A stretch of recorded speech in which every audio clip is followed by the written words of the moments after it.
So, good morning everyone. For today's video, nandito po tayo sa bakante sa likod ng bahay namin. So, guys, itour ko po kayo, Charis.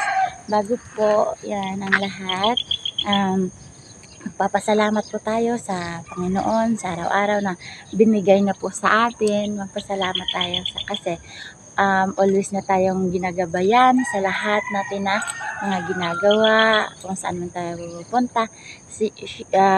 He always guide us, kaya always thankful guys. Even may mga problema tayo, may mga problema man tayong darating sa ating buhay, okay lang yan. Ano lang yan, isa yan sa pribilehiyo na binigay ng Panginoon sa iyo, at sinusubukan ka lang kung gaano ka katatag, diba guys? Kaya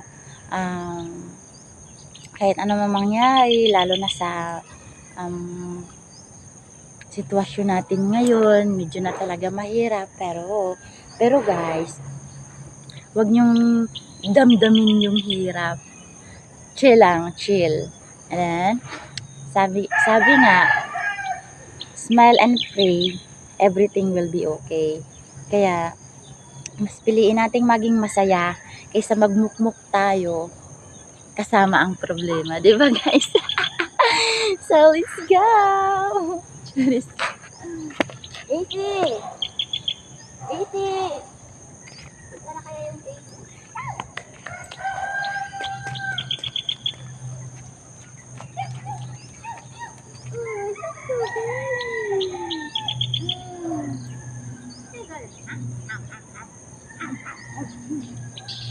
Galaka eh. Ba't ka ba galing? Ha?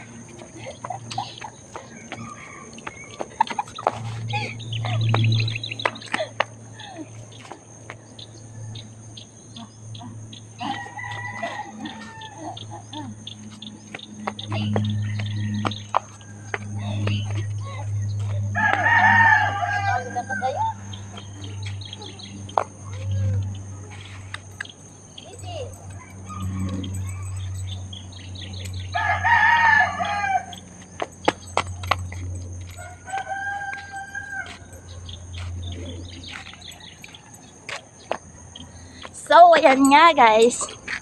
Nilaro ko muna saglit yung pinakamamahal kong aso. Yan po si Casey. Casey, makulit po talaga yan siya guys. So, samahan niyo po ako sa pag-ikot ko. Charis. Ito. Bali po yan guys. Dito. Yan. Puro pa yan damo dyan. Then, dito naman sa kabila, tinataniman ng gulay, mga gulay. Bali dyan po kami bumibili na dyan sa kaya nila nanay ng takway, kamuting kahoy, gabi, ganun. Yan. Kahit pa paano guys, parang feel mo lang yung province mo. Kasi, pero dati sa province namin, doon, hinihingi lang namin. Siyempre, ngayon, nandito na tayo sa hindi na natin province. Hindi bumibili na. At least may kakaiba ba guys. Ganon. Ayan po. Pero yung dito banda, yung dyan sa may mga kawayanan, gayon, sa may mga kawayan, ano po yan guys, parang sa amin na talaga. Kasi, alam nyo guys, nung maliit pa kami, bahay namin dati, malapit sa kawayan. Kaya, kailangan namin, araw-araw talaga guys. Araw-araw, umaga, kailangan namin magwalis. Kasi papaluin kami ng nanay namin pag hindi kami nagwalis. Ikaw ba naman nakatira sa ganito, puno ng kawayan, gano'n. Tapos, parang, mga 5 dupa or 10 dipa yung agwat. Yun na yun. Bahay na namin. Kaya, 'di ba? Ang hirap araw-araw, pero enjoy naman ng bata, 'di ba? Kung papipiliin nga ako, guys, kung saan yung pipiliin ko dati nung bata pa ako or ngayon, matanda na ako, medyo may edad na. Ay, pipiliin ko yung dati, nung bata pa ako, syempre. Kasi, di ba, mas masaya kaya mabuhay nung bata ka pa. Kasi wala kang ibang pinagproblema.